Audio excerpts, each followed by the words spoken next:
ہمارے گاؤں سے تھوڑے فاصلے پر ایک کھنڈر نما عمارت ہے۔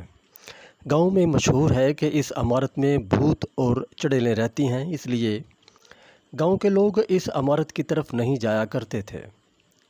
گاؤں میں ایک پیپل کا بڑا سا درخت ہے۔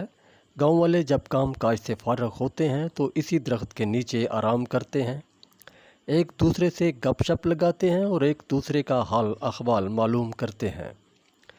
ہمارے گاؤں کے لوگ کھیتی باڑی کرتے ہیں اور جو فصل ہوتی ہے اسے شہر جا کر بیچ دیتے ہیں اور وہاں سے اپنی ضروریات زندگی کی اشیاء لے آتے ہیں۔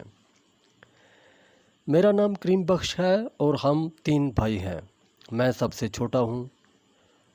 وہ کھنڈر نما عمارت ہمارے گاؤں سے چند کوس کے فاصلے پر ہے۔ میں اس عمارت کو قریب سے دیکھنا چاہتا ہوں، جس کا ذکر میں نے اپنے بھائیوں سے کیا تو انہوں نے مجھے سختی سے منع کر دیا۔ ایک روز میں کسی کو بتائے بغیر اس عمارت کی طرف چل دیا۔ جھاڑیاں اور گھاس میرے راستے کی رکاوٹ بن رہے ہیں، لیکن میں جھاڑیوں کو ہٹاتا اس عمارت کی طرف چلا جا رہا ہوں۔ صبح کے 7 بجے تھے جب میں گاؤں سے روانہ ہوا تھا اور اب 9 بج چکے ہیں جب میں عمارت کے بالکل قریب پہنچ چکا ہوں۔ وہ ایک وسیع رقبے پر پھیلی ہوئی عمارت ہے اور اس کی بیرونی دیوار سر سے اونچی ہے۔ میں عمارت کے گرد ایک چکر لگا کر اس کے مین گیٹ تک پہنچا ہوں۔ وہ لکڑی کا بنا ہوا بڑا سا گیٹ ہے جس کو کانٹے دار جھاڑیوں نے چھپایا ہوا ہے۔ گیٹ کے باہر ایک بڑا سا تالا لگا ہوا ہے جس پر زنگ کی ایک موٹی تہ جمی ہوئی ہے۔ دیوار کے ساتھ ایک جامن کا بڑا سا درخت ہے جس کی شاخیں عمارت کے اندر جھکی ہوئی ہیں۔ میں نے اس درخت پر چڑھ کر عمارت کو اندر سے دیکھا۔ ایک وسیع اور اس صحن کے اس پار کھڑی عمارت کے ٹوٹے ہوئے دروازے، کھڑکیوں اور کچھ جگہوں سے گری ہوئی چھت تھی، جبکہ 1 یا 2 کمرے صحیح سلامت موجود تھے۔ اس عمارت کی بناوٹ کو دیکھ کر لگتا تھا کہ وہ اپنے وقت کا محل تھا۔ اس میں کون رہتا تھا اس بارے کوئی نہیں جانتا تھا۔ میں نے اس عمارت کے اندر جانے کا فیصلہ کیا تاکہ اسے قریب سے دیکھا جا سکے، شاید وہاں سے کچھ ایسا مل جائے جس سے پتہ چلے کہ اس عمارت کا ماضی کیا ہے۔ میں اس درخت کی شاخ سے جھولتا ہوا عمارت کے صحن میں پہنچا، خودرو اگی ہوئی گھاس اور جھاڑیوں کو ہٹاتا ہوا عمارت کی طرف ابھی چند قدم ہی چلا تھا کہ ایک بڑے سے پرندے کے پر پڑپڑانے کی آواز آئی۔ میں نے درخت کی طرف دیکھا تو وہاں گدھ تھی، جانے کہاں سے اڑتی ہوئی اس درخت پر آ کر بیٹھی تھی اور میری ہی طرف دیکھ رہی تھی۔ اچانک مجھے عمارت کی طرف سے بلیوں کے لڑنے کی آواز آئی۔ شاید وہ 1 سے زیادہ بلیاں تھیں جو خوفناک آوازیں نکال رہی تھیں۔ وہ آوازیں سن کر خوف کی ایک لہر تھی جو میرے جسم میں سرایت کر گئی۔ میں نے اس وقت واپس جانے کا فیصلہ کیا اور جس درخت کی شاخ سے لٹک کر اندر آیا تھا اس کی طرف ہاتھ بڑھایا کہ واپس چلا جاؤں۔ ابھی میرا ہاتھ اس طرف اٹھا ہی تھا کہ اس گدھ نے میرے اوپر حملہ کر دیا اور پھر میں اس سے بچنے کے لیے عمارت کی طرف بھاگا۔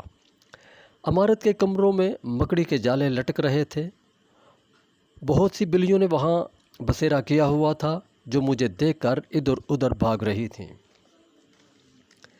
ایک دروازہ جو تھوڑا سا کھلا ہوا تھا، میں نے اس کے اندر جھانکا تو حیرت کا ایک جھٹکا مجھے لگا۔ اس کمرے میں ضروریات زندگی کی ہر چیز موجود تھی۔ ایک سائڈ پر آرام دہ پلنگ تھا جس پر ایک انتہائی خوبصورت عورت تکیہ سے ٹیک لگائے بیٹھی ہوئی تھی۔ میں ابھی یہ سب منظر دیکھ ہی رہا تھا کہ اس عورت نے مجھے دیکھ کر کہا، آ جاؤ کریم بخش، میں تمہارا ہی انتظار کر رہی ہوں۔ مجھے یقین تھا کہ تم یہاں ضرور آؤ گے۔ میں وہاں سے واپس پلٹا اور تیزی سے وہاں سے نکل جانا چاہتا تھا کہ وہ گدھ ایک بار پھر میرے اوپر حملہ آور ہو گیا اور میں اس سے بچنے کے لیے واپس اس کمرے کی طرف آ گیا جس میں وہ عورت بیٹھی ہوئی تھی۔ میں نے ڈرتے ڈرتے دوبارہ کمرے کی طرف دیکھا تو وہ عورت ابھی بھی وہیں پر موجود تھی۔ وہ میری طرف دیکھ کر مسکرائی، تم اب واپس نہیں جا سکتے کریم بخش، تم کون ہو؟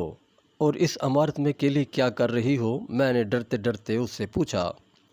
اور تم مجھے کیسے جانتی ہو؟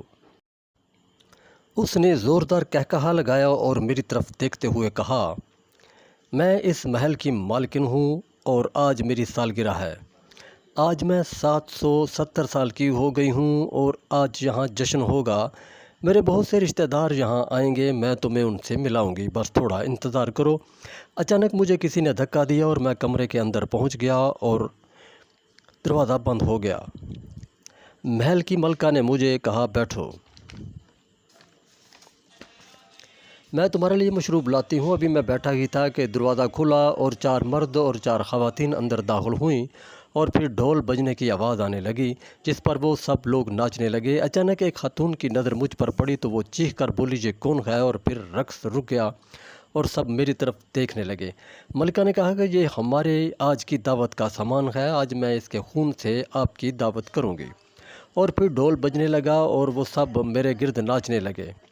اس وقت مجھے اپنے بچنے کی کوئی صورت نظر نہیں آ رہی تھی اور اس وقت رات آدھی سے زیادہ بیت چکی تھی اور چڑیلوں بھوتوں کے بے ہنگم رقص جاری تھا اور مجھے لگ رہا تھا کہ انہوں نے مجھ پر حملہ کر دینا ہے۔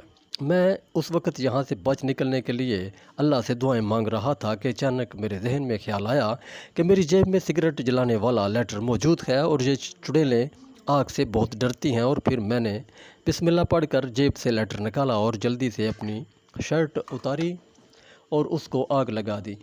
جیسے ہی قمیض کو آگ لگی، چڑیلیں اور بھوت وہاں سے غائب ہو گئے اور میں وہ آگ لگی قمیض کو لہراتا ہوا باہر کی طرف بھاگا۔ باہر سین میں سوکھی گھاس پر میں نے آگ لگی قمیض پھینک دی جس سے آگ کے شعلے بلند ہو گئے۔ میں نے جلدی سے درخت کی لٹکتی شاخ کو پکڑا اور اس سے جھول کر عمارت سے باہر آ گیا اور گاؤں کی طرف بھاگنے لگا۔ جب میں گاؤں میں پہنچا تو فجر کی اذان ہو رہی تھی۔ میں نے جان بچ جانے پر اللہ کا شکر ادا کیا اور مسجد میں پہنچ کر نماز ادا کی اور پھر گھر کی طرف چل دیا۔ گھر والے جو رات بھر مجھے ڈھونڈتے رہے تھے، مجھے اپنے پاس دیکھ کر بہت خوش ہوئے۔